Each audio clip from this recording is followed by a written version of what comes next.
Hey there, fellow vegetable nerds. Thanks for hanging out with me once again. This is part 2 of Christmas present opening. So let's start meat and veg.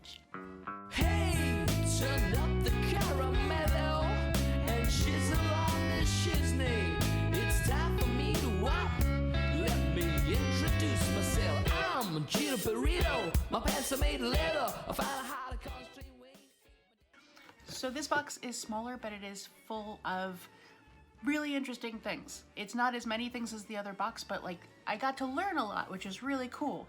I did some sort of looking into things. This is from my friends Morgan and Angie. I met Morgan when we were in school together, same as Stephanie. We both went to PSU, and she and I had a couple of history classes together and just kind of got to know each other. I haven't gotten to spend as much time with her in person as I would like to, partially because she up and left the state, so what are you gonna do? Fun fact, Morgan's wife Angie came over to help me trim Stella's nails, and she almost died. It was what you might call a fiasco. Stella is a lovely cat. She is very, very sweet, but she's very opinionated, and she's a Bengal cat. She is not as domesticated as other cats might be. Angie was nice enough to volunteer to come over and try and help me because she's got a lot of experience with cats. And we tried everything, and Stella was just not having it. And that was the day that I learned that not all cats can be subdued by grabbing them at the scruff of the neck. We made an attempt, and the second we grabbed it even a little bit, my sweet, loving, wonderful cat turned into a screaming windmill of knives. She made noises I've never heard before from a cat or from any other source. And there was a moment, I don't know how we got to this moment, but there was a moment where her entire body was wrapped around Angie's face, and I thought, oh no, there's no coming back from this. She's dead now. Either that or just all of that is just say goodbye, you know? And I was like, I will never be forgiven for whatever is gonna emerge from behind this flailing, screaming cat. And somehow by some miracle, she escaped it completely unscathed. So, but that was a moment. That was fun. It's a memory we get to share.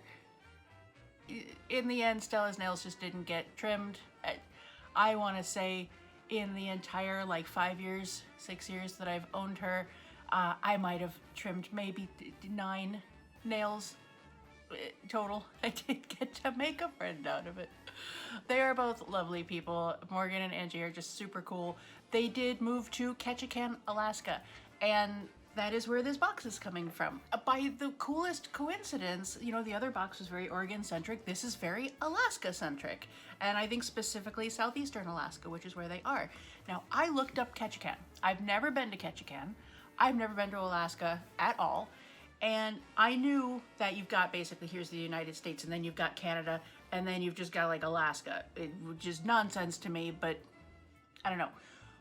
Well, apparently, it gets weirder because not only do you have, just this weird little tumor coming out of Canada that's, you know, somehow also United States. Apologies to Alaska. I'm sorry, I didn't mean to call you a tumor. I'm sure you're lovely. I hear you're beautiful. You've just got this little sliver coming down from it that should, I mean, it looks like it should be the coast of British Columbia, but instead it's just a little more America. It's just all your co-star belong to us. And that's Ketchikan, right in there.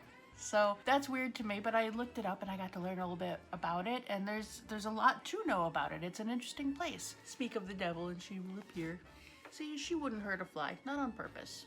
Accidentally, absolutely, she'll tear you to shreds. She's very sweet, but she's very clumsy, and she's made of knives. So anyway, I have never been to Alaska. Brian's been a lot. And he really wants to go back someday. Unfortunately, he seems to think that the only way to go to Alaska is to take a cruise. And I love traveling, and I love seeing new things. But I also hate cruises. So I guess we're gonna have to come to some kind of compromise about that, because I would love to see it. The pictures are beautiful. So everything in this box is from Alaska. You know, it's all things that are important to Alaska. You know, in the same way that the box of things in Oregon, like these are things that are part of our culinary identity. These are things that are important to the culinary identity of Alaska. So I'm really excited to try some of these things. So the box is hand-packed, and as cushioning, they used a bunch of bags and stuff, which is pretty cool. I'm a fan of economy, but I almost missed one of the things in the box. And I'm really glad that I contacted Morgan to say that I got it, and she was asking me about stuff, and she was like, oh yeah, let me tell you about this tea. And I was like, there's tea in the box? And I went back and I rummaged through, and flat against the bottom, there is tea in the box. And I'm so glad I said something, because I might have accidentally thrown it out. And that would have been terrible, because I love tea. So this tea is made by a company called Wildfireandsage. And this is actually owned and run by a friend of theirs named Shelly, who has a degree in herbalism. And apparently she goes and she collects all of the herbs and botanicals that she puts into her teas. She collects them all herself. So that's super cool. This is Deer Mountain Chai. It's a mushroom tea blend. It's another chai. I really like chais. So ingredients: chaga mushroom, black tea, cardamom, black pepper, cinnamon, and ginger, which sounds really nice. And I'm gonna be putting a link to all of these companies as well, because even though they're not my local economy, they're somebody's local economy, and I like supporting small businesses. Especially when they're friends of friends. You want the first sniff? I know you do. Stella's always got to know whether it's something she's gonna want. Oh snap! Oh, that smells so good. This is going to be really, really nice. So I'm gonna make some of this right now and hopefully deal with this. This tea smells so good, and it's got, let me show you what it looks like. So you can sort of see all the different components in there. Beautiful, really vibrant green cardamom pods. That just smells so nice. I've had a lot of chai, and there's a lot of variation in quality, like a little bit stale. This just smells so fresh, and those spices, like, you can tell it's all extremely fresh. This is really nice. And I am, Stella's hanging out with me while my tea steeps. It is smelling really nice, and I can't wait to try it. I really love having this rolly stool in the kitchen, because especially like at times like right now when my back and my hips and my knees are kind of giving me some trouble, it's nice to be able to sit down, you know, and also I can sit and go through boxes, and that's nice. However, once I sit in the chair, for some reason, I'm less off limits. As soon as I sit down, I am Stella's property. I just thought of something. I hope that seeing Stella isn't giving Angie terrible flashbacks. I cannot, like, if that was traumatic for me from the outside, I can't even imagine what being inside the whirlwind was like. Stella says she didn't mean it. And you're very sorry, aren't you, Stella? Maybe I should have an ASMR channel where I just sit and pet Stella. So the tea has finished brewing. I've got just a little bit of a sugar-free sweetener in there. I used my sugar-free simple syrup that I like so much, and just a little bit of cream. It's really lovely. This is, it's spicy and it's sweet, and it's like really well balanced. I think when I run out of that, I will probably be ordering some more. Let me just remind you who made that. That is Wildfire and Sage. So I also got, check this out. I love this. These are dried yellowfoot chanterelle mushrooms. Now, I have talked about chanterelle mushrooms on the show before. These are so flavorful and wonderful, and they actually went out and picked these themselves and dried them themselves and put them in this super cool little jar. This is like so thoughtful, and I really want to smell it. Can I open it? Oh, I can do this. Because apparently I'm just gonna have to do everything one-handed right now. Oh my god. Well, don't stick your face in it. You can sniff it. She's very interested. Can cats have mushrooms? I don't actually know. Stella got way too into these mushrooms, so I had to set her down. But oh my god. These are so fragrant. Yellowfoot chanterelles are a specific type of chanterelle mushrooms, and they're so lovely. And I mean, it's hard to describe them, the smell and the taste, without just using the same words that people use for every mushroom, which is like earthy, meaty, nutty. You know, you're gonna hear these words over and over and over again. And yet, although it is true of all the mushrooms, they're all that in a different way. So it's hard to describe it. If you get an opportunity to try chanterelle mushrooms, do it. These guys here, when you have them dried like that, you can put them in like soups and stews and braises and things like that. The only thing I will say is that they're gonna soak up a lot of liquid to reconstitute.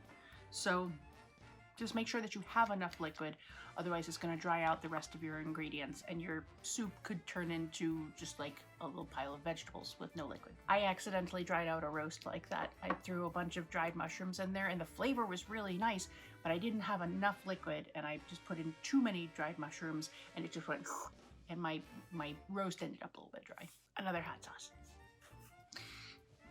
My friends know me pretty well. I know what I'm into. So this one here, it's called Bullwhip Hot Sauce.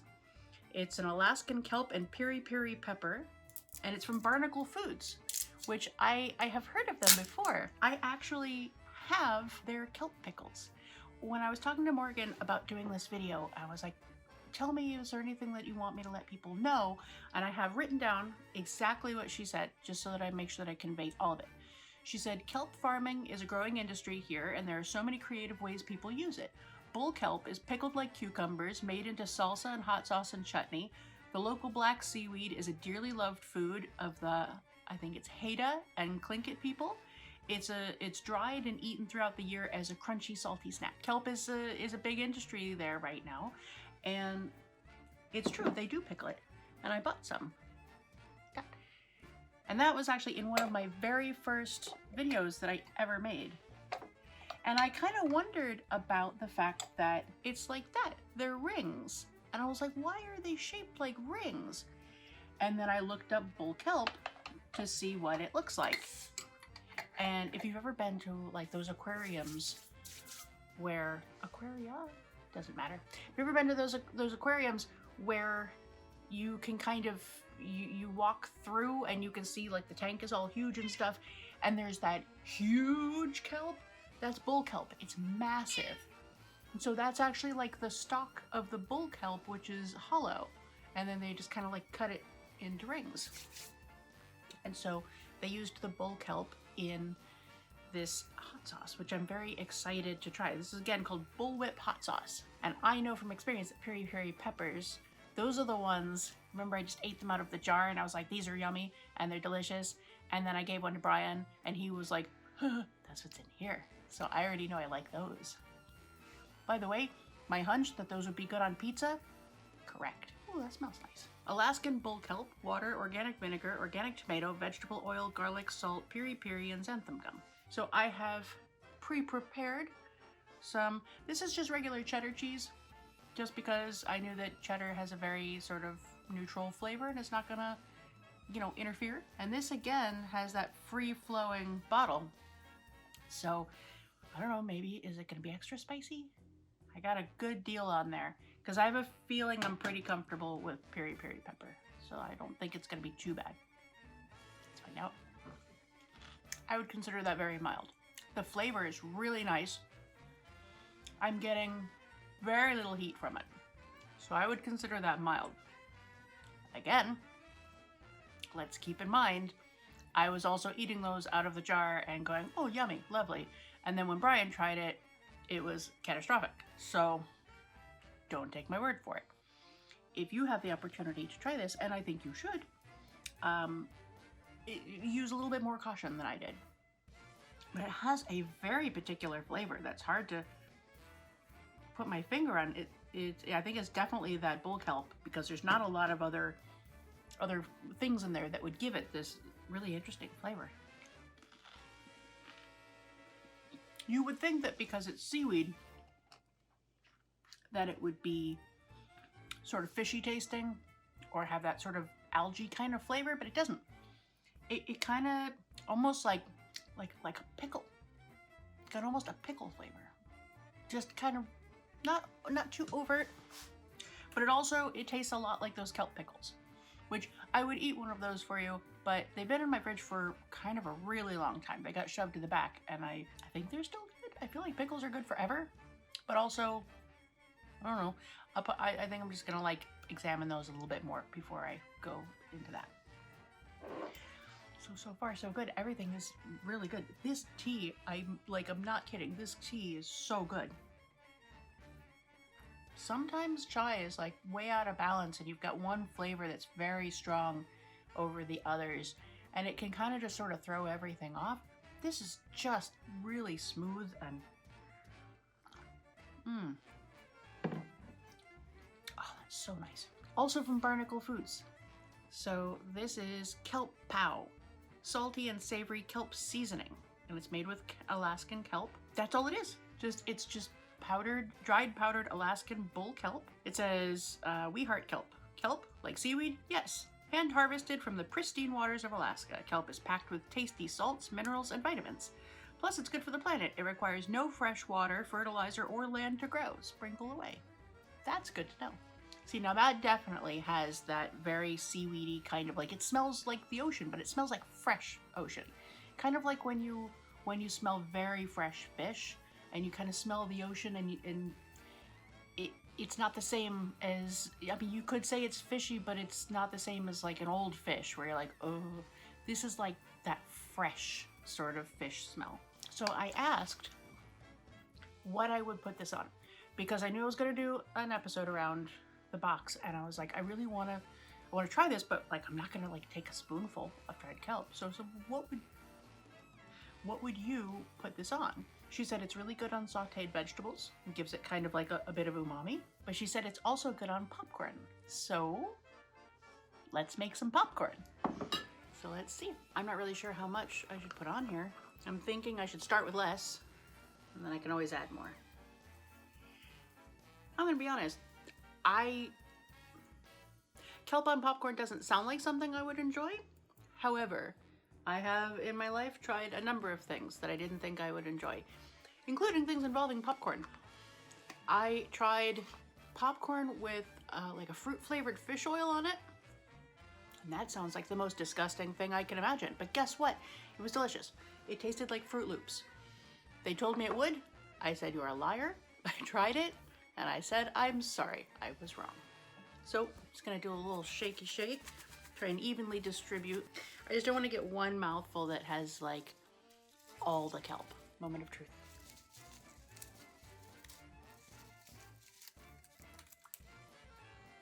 Fleur gets some.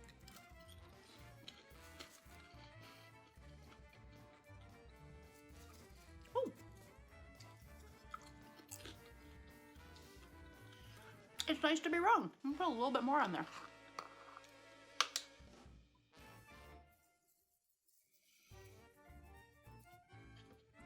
Kelp is good for you. And it's a natural source of iodine. We get one that's got like a good amount. I like it. Between the other box and this box, I feel like I've been to a cool party where they had really good snacks. And I've just been sort of grazing the buffet table. And that is the end of the box. Like I said, there's not a ton of things, but each thing in there is really exciting. And again, I'm gonna post links to all of the companies that make these things in the description so you can check them out and try any of these things that you might like to try or some of the other things that they make. Thank you so much again to Morgan and Angie for sending these things to me. I am so touched and appreciative, and I'm really excited to use all of these things. I really love them. Thank you so much, and thank you for watching. It is nice to hang out with people in my kitchen during times when I don't get to hang out with anybody in person. Online friends are real friends. I don't get to hang out with people in real life as much as I want to, but they're no less friends for not being in person. Don't let people try and tell you that online friends are like somehow not as good. That's BS, you know? Connect with people in whatever way you can. That's all we can do. Thank you so much. I will be back soon with another episode. I have, as I've mentioned before, I've got some cool stuff that I was sent from my Amazon wish list. I've got some cool things to make from those and with those. And I've got some surprises coming up soon. I've got some very excited things coming up in future episodes. So please like and subscribe and click the bell. It'll let you know when I've got a new episode coming out so that you don't have to come back and check for it. Tell your friends. Thank you very much. See you next time. Bye. Hey, turn up the caramel and shizzle on the shizney. It's time for me to what? Let me introduce myself. I'm Gino Burrito. My pants are made of leather. I find